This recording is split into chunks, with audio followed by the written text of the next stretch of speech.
Com vocês, Alpine A110 1600 em visão interna, 140 cavalos a 6.000 e 15,8 kg força-metro 5.000. Como curiosidade, 3 carburadores.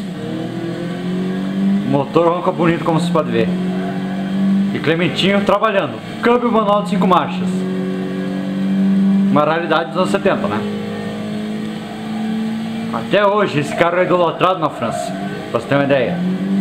Tanto que em 2011 na Renault, naquela campanha Muda de Direção, o carro que o menino brincava era um Alpine A110. Só por curiosidade.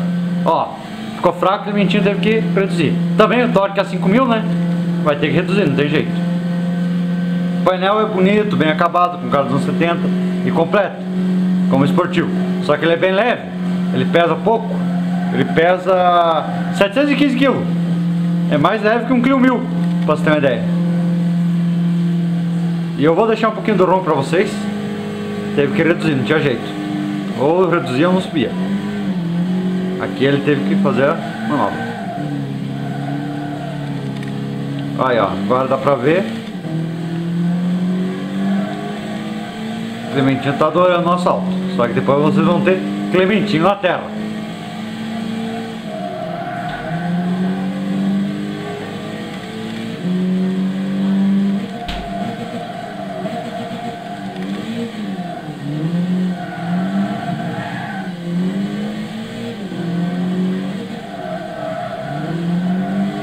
Aí ó, como um cara que faz as coisas bem, não é à toa que foi campeão de rally em 73, né?